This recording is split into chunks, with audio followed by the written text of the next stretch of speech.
Well, hello, my lovely peeps. It is an interesting full moon, to say the least. I have been sick for like 3 days, so forgive me if you can't understand me. I'm sorry. But yeah, we're gonna get into it. It's kind of like these two really go hand in hand. So this is just basically going to be a full moon prep, as well as a confirmation for what you're probably experiencing anyway, because I'm holding these cards for a reason. We do confirmations of energy. This is an energy check. I literally pull these cards right before I do these videos. So if you're not familiar, you're new to this channel, that's why they're in my hand. So this is a confirmation reading before we get into the topic. If you want to skip ahead 3 minutes for the reading, you don't feel called to it, go ahead, do that. But I definitely recommend sitting here for a second because a lot of us have felt it's not necessarily a shadow period that we're going through, but there's a lot of like disparity and a lot of us still recognizing that duality will exist no matter how far we reach within ourselves. Duality, life, death, all of this sort of stuff, it's still here for us to experience. It's something that's, it's a hard lesson for us to really, like, we understand it. We're given this information at a young age, but it's not something that's fully comprehensible, and it's not something fully digestible until, like, going through a lot of stuff. There's a ladybug in my window. Interesting. But you have to learn a lot, and you have to go through a lot of shadow work, a lot of realization, spiritual realization, self realizations, all of these things that bring you towards your true path, your true destiny, and what you kind of want to create, because it's complicated, but I swear all of these videos go together. Just watch a lot of my other videos, it'll make sense eventually. We got this full moon, the moon. This moon has so much energy, and it's going to really reamp the next year. If you're not like fully aware of, I'm like not an astrology expert, but we just had a lot of rare events. We had like, I think a few, two or three blood moons this year. We had like the eclipse, the solar eclipse. I don't know if you paid attention to, I think it was the last cycle, their cycle right before that. We had a new moon solar eclipse.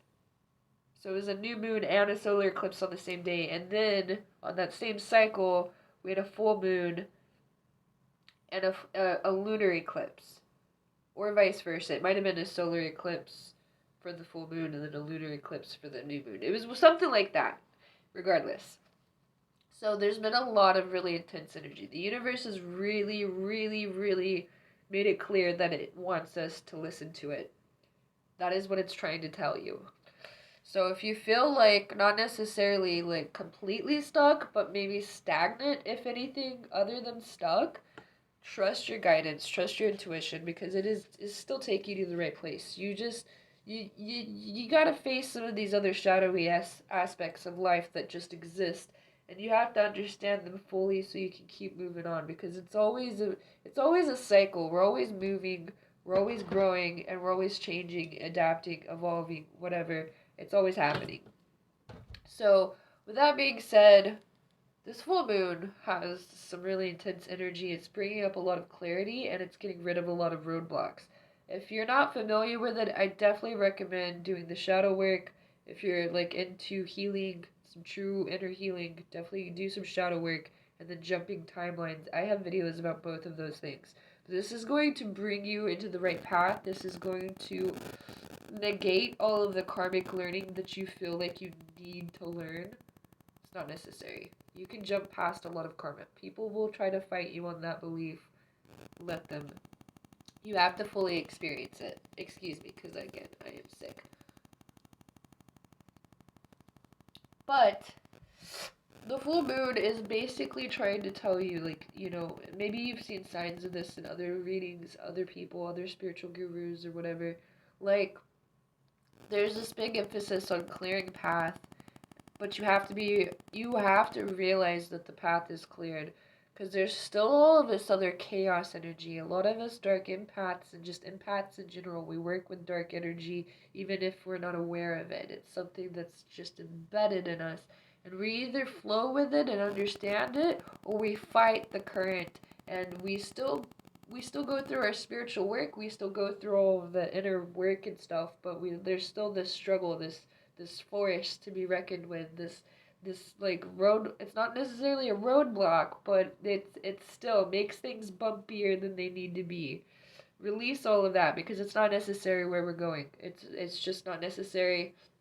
When we can understand that our emotions, even though it may sound cringy to some of us, that's trauma talking, by the way, it's not necessary to go through all of those like lower frequencies, lower vibrations, and lower energies. You can go and experience them without all the chaos attached to it, without all the dark karma attached to it, the stuff that really drains you and drags you down. You can overcome a lot of these things, and it sounds difficult, and but the thing is there's a lot of emphasis on releasing control through this is what its ultimate goal and aim is, because this is going to teach you how to balance out your own energy even when things happen, even when struggle and turmoil happens. There's things out of your control that you are never going to be able to control, but you can maintain a balanced energy within yourself. So that is like the big emphasis that this full moon wants to bring in for you, because there's ways that we have to bring abundance into our life, but we have to understand what abundance is in order to experience it. Because if we have this materialistic view of abundance, or whichever, or we just have this thwarted view of abundance and what spirituality represents and what it brings to the table, then it's going to always create this chaos energy, and you're never really going to experience all of your abundance, even if you are manifesting it, just because you're not seeing it. It's about seeing with intuition. It's about understanding with intuition, your third eye. It's not about experiencing all of these like fresh new things and being stimulated constantly. That's not what abundance is. That is chaos, which is, it has its own abilities, it has its own things, and you can experience it, but it is going to be chaos. So understand that part.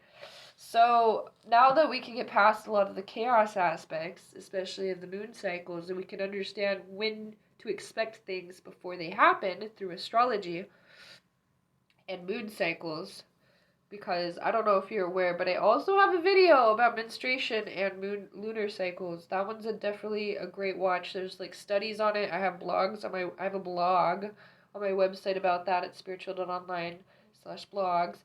You can check that out, and it will explain to you like the actual impact that the moon cycles have on our menstruation cycles, our mood, our energy levels, all sorts of things. And things will happen in waves in tune with this astrological events, aside from the moon as well, like planetary alignments.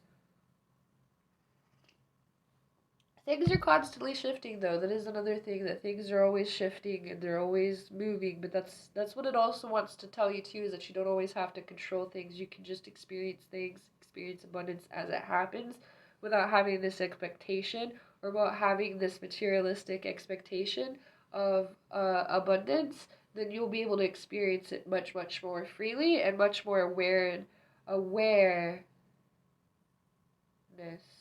Much more aware. I don't know why I had to struggle so much. My brain can't function fully right now. But damn, I really am sick. Sorry. I'll get over it soon. But like, it's like the best way to experience abundance is through full awareness, because like I said, 333. You can have your manifestations coming right in front of you, but you could be blocking them by not being self-aware. Okay, so this is the next topic, because we talked about the moon, the message it wants to bring for you, self-awareness. This is so critical. You have to be self-aware. If you want to manifest, if you want to be a master manifester, you need to be self-aware. This is the shadow lesson you need to learn. If you have not come to this conclusion yet, if you've not gained full awareness, or you're kind of one of those people who is like, well, I don't want to be too hard on myself. Yes, you don't want to be too hard on yourself. That's not the point. But you have to be self aware.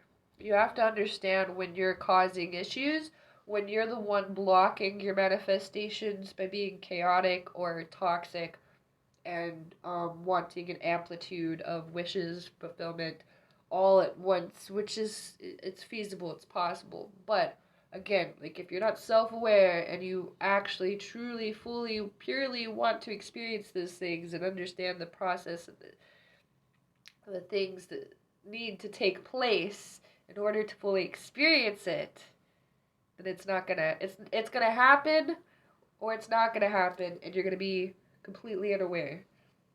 So try to be aware of yourself, your tendencies, your shadow patterns, and things that you can grow with and around and for in order to kind of change your balance, change your energies, and aim them towards what you're trying to manifest. Because we can want and desire and try to manifest as much as we possibly want, but unless we're gaining that alignment, unless we're pointing ourselves into that alignment, it's just not going to happen the way that we want it to, and it's not going to happen faster. It's going to slow down the process if you don't aim yourself towards that sort of alignment. Yes, you can do things subconsciously. There's a whole book of that. But like the real way to experience and understand your full capabilities, your power, your energy, and what you're able to affirm and manifest into your life. You need to be self-aware of what you're trying to manifest. One, your blockages, your toxic patterns, things that you can adjust, things that you are aware of and can become aware of, how you react and respond to things in your life, and gratitude, obviously, big one.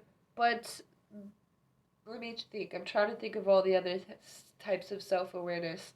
Uh, your rituals. Be very self-aware in your rituals. Don't just I mean, you can totally half-ass them if you really want to. You can be that type of witch. It's totally fine. But the more energy, the more focus you put into your rituals and like your shrines, your what is it, the kumbaya in the yard thing? No, I'm just kidding. I really am. Your like seance. There you go. That's the word. I'm so sorry. My brain just can't function when I'm sick.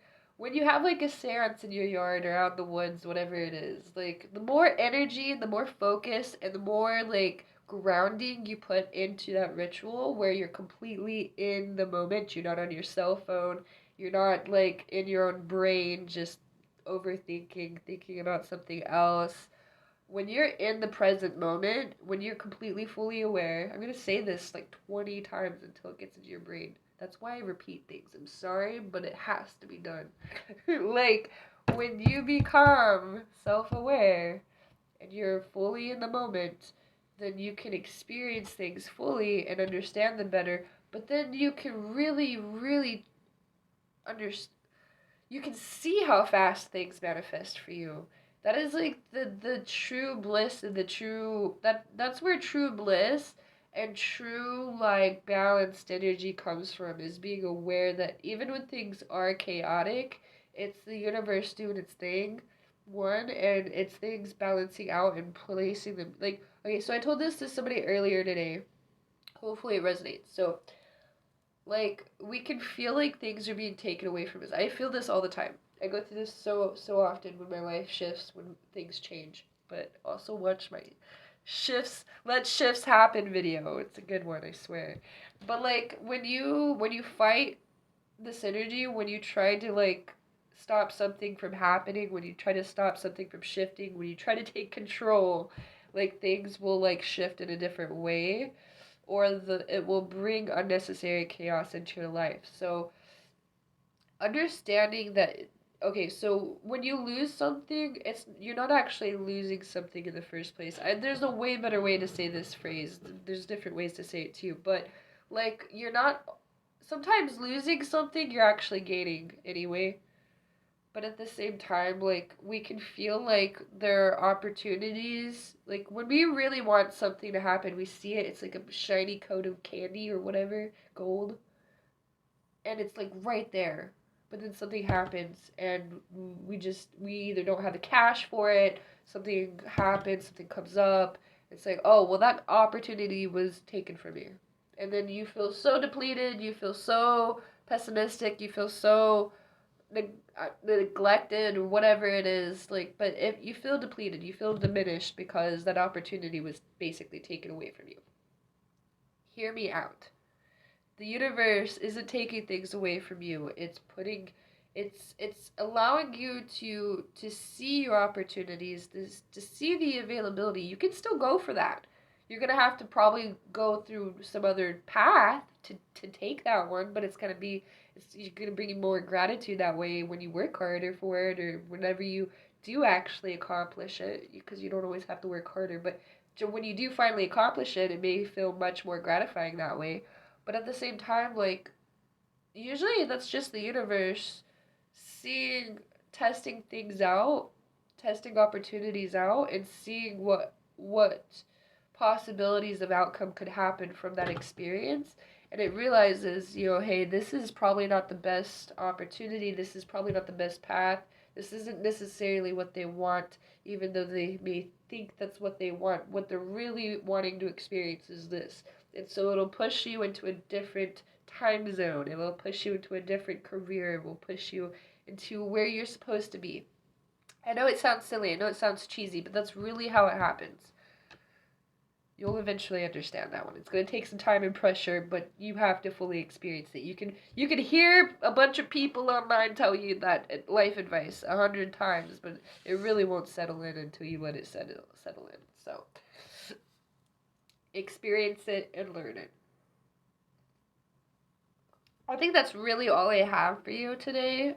Let's pull one more card just to kind of confirm things, because the full moon has some whispering to do in our dreams. I don't know if your dreams have been kind of, whew. Mine, I haven't. Okay, so I've started smoking again, and I don't know if you're aware, but smoking actually, what is it called? I don't think it completely blocks your dream state, but it makes it harder for you to remember your dreams or something like that. I don't know. I can't remember exactly what the study said, but you remember your dreams less when you smoke more weed. So I've been smoking more. My dreams, I haven't remembered them, but I know that they've still been intense. They were a little too intense for a while anyway, but at the same time it was due to shadow work. Material works is just another confirmation. We already got that card. Things are working out for you. It's just about trusting the guidance, trusting the path, trusting how things work out. The moon will shine a light on your journey. That's the message. Love you guys. Bye.